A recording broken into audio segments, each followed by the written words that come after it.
कई सारे sir video viral हो रहे हैं जिसमें बीजेपी के नेता कह रहे हैं अगर 400 सीट आ जाएगी तो हम संविधान को बदल देंगे। इसको कैसे देख रहे हैं? जनता में थोड़ी नाराजगी दिखाई दे रही है। संविधान को बदलने की हैसियत भाजपा में नहीं है। लेकिन उनके इस बयान से, और एक नहीं कई नेताओं ने बयान दिया, और उनकी जो असली जो नीयत है और उनकी जो नीति है, जो एजेंडा उनका है, वो जग जाहिर हुआ। जाति जनगणना का जो मुद्दा है, बीजेपी के लोग कहते हैं हम सबका साथ सबका विकास की बात करते हैं। बिना जाति जनगणना के कैसे सबका साथ सबका विकास हो पाएगा? ये जब वोट और लेते हैं हाँ उस समय सबका साथ लेते हैं। जी, जब विकास का नंबर आता है, जब विकास का समय कुछ देने की बात आती है, तो सभी लोगों को पीछे छोड़ दिया जाता है। और जाति जनगणना की जो हमारी मांग है, बीजेपी इसीलिए डर रही है, ताकि ये जग जाहिर ना हो जाए ये बात कि किसकी कितनी भागीदारी है, हिस्सेदारी देनी पड़ेगी। इसीलिए भाजपा जो है इससे पास पीछे। कहते हैं हमने राम मंदिर बनवाया, भगवान राम की बात करते हैं। इसको कैसे देखते हैं आप? देखिए, इधर आ जाओ। राम को लाने की बात करते हैं, जो साक्षात भगवान है, जिनको सब लोग मानते हैं।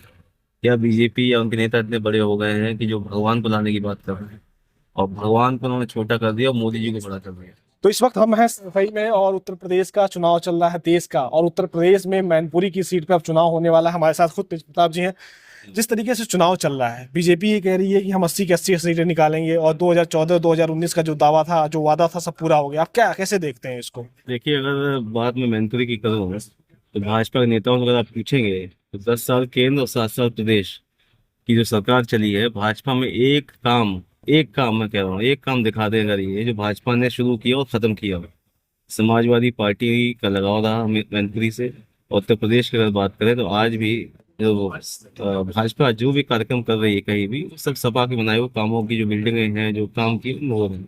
कोई काम नहीं किया, नफरत की राजनीति फैलाई और लोगों को लड़ाने का भड़काने का काम किया। लेकिन जनता उठ चुकी है, और इस चुनाव में जनता जो है भरपूर जवाब भाजपा को देगी। अच्छा, अभी कई सारे सर वीडियो वायरल हो रहे हैं जिसमें बीजेपी के नेता कह रहे हैं अगर 400 सीट आ जाएगी तो हम संविधान को बदल देंगे। इसको कैसे देख रहे हैं? जनता में थोड़ी नाराजगी दिखाई दे रही है। संविधान को बदलने की हैसियत भाजपा में नहीं है। लेकिन उनके इस बयान से, और एक नहीं कई नेताओं ने बयान दिया, और उनकी जो असली जो नीयत है और उनकी जो नीति है, जो एजेंडा उनका है, वो जग जाहिर हुआ। और लोगों में इसके प्रति आक्रोश है, और लोग जो है ऐसे लोगों के खिलाफ जो संविधान को बदलने की बात करते हैं, और संविधान बदलने की जब वो बात करते हैं उसके पीछे कई सारी चीजें छुपी हुई हैं। वो आरक्षण खत्म करना चाहते हैं, जाति जनगणना नहीं चाहते हैं, कई सारी ऐसी चीजें हैं।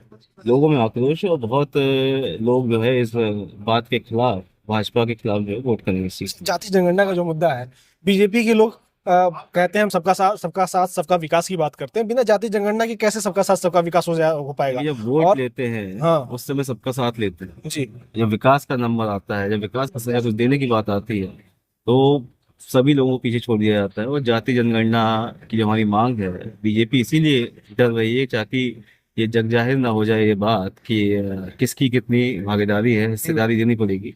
इसीलिए भाजपा जो है इससे पास पीछे है। और अभी जब बिहार में जाति जनगणना हुआ, उसके बाद से बीजेपी कह रही हम तो बिहार में समर्थन किए, लेकिन वहां पे कहीं ना कहीं मजबूरी भी रही। तो क्यों नहीं जिस तरीके का बिहार का जाति जनगणना रहा उसका पूरे देश में लागू कराया जाए?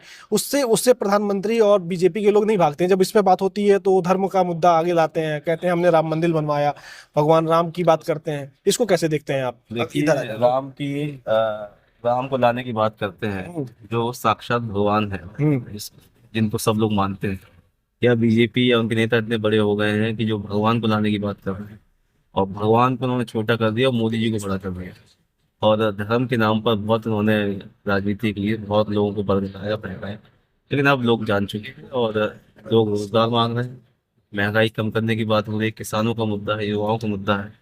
नौकरी निकाल नहीं पा रहे हैं, नौकरी निकालते हैं बच्चा लीक हो जाता है, भर्ती कैंसिल की जाती है।